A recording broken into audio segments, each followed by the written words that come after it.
For the last 2 decades, the macroeconomic story of Europe has been defined by stagnation.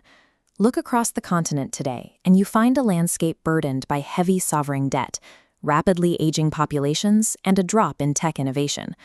This chart tracks Germany's GDP growth. The industrial powerhouse is expanding at just 0.2%. But add Poland to this exact same graph.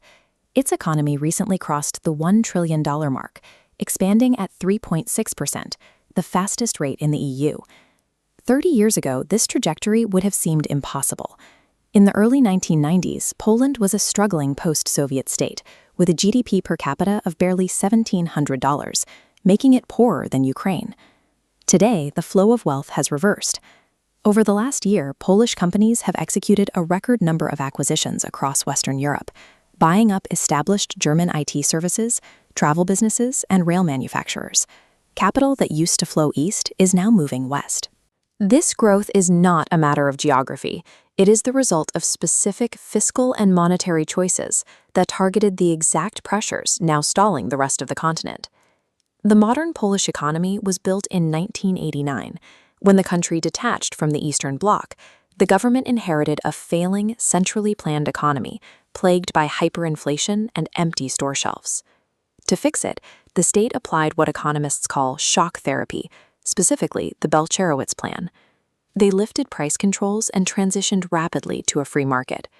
Instead of selling off state assets to a small circle of insiders, they held public offerings and encouraged employee stock ownership, preventing the rise of the unchecked oligarchies that stalled growth in neighboring countries.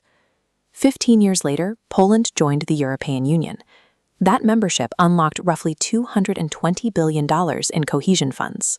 Poland routed this capital directly into overhauling national infrastructure, roads, and digital networks. Yet, while they accepted the funding, they refused the currency. Poland opted to keep its own money, the zloty. Retaining monetary sovereignty meant the Polish central bank could manage its own interest rates. When global markets crashed, they could allow the zloty to depreciate.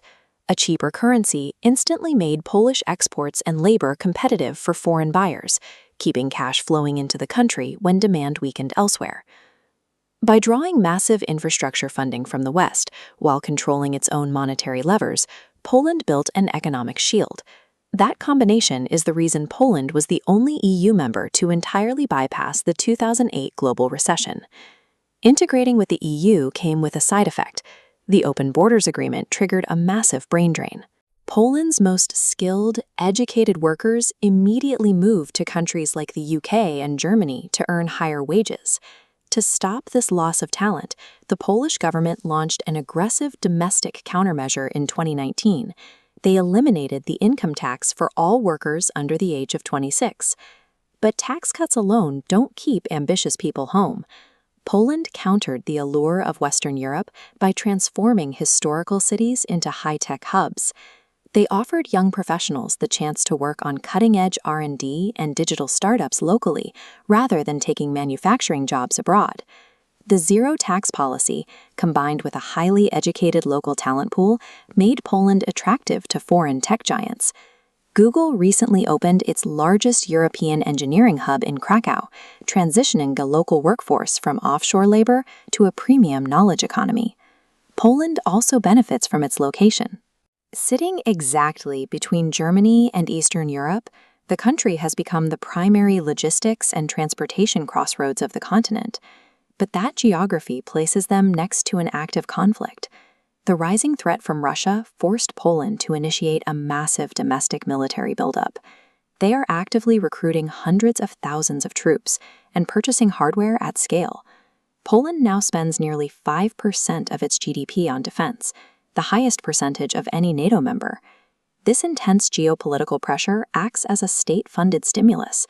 The constant demand for military equipment, cybersecurity, and dual-use infrastructure is sustaining high domestic employment and industrial output, even as the rest of Europe scales down.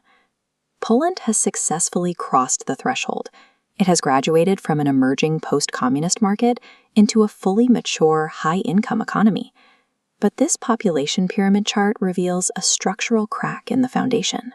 Poland's fertility rate has dropped to just 1.1 children per woman. The base of young taxpayers is shrinking, while the top layer of retirees expands, threatening the long-term tax base. At the same time, the era of labor arbitrage is ending. Because Polish salaries have grown, they now rival Western wages. Poland is losing its appeal as a cheap manufacturing center, meaning future growth must come from innovation and high productivity. However, Poland's expansion is anchored to a specific dependency, the German link. Because Polish logistics and manufacturing are so deeply intertwined with German supply chains, Poland's success is no longer isolated. Their final test is proving they can survive if Western Europe's economy continues to stall.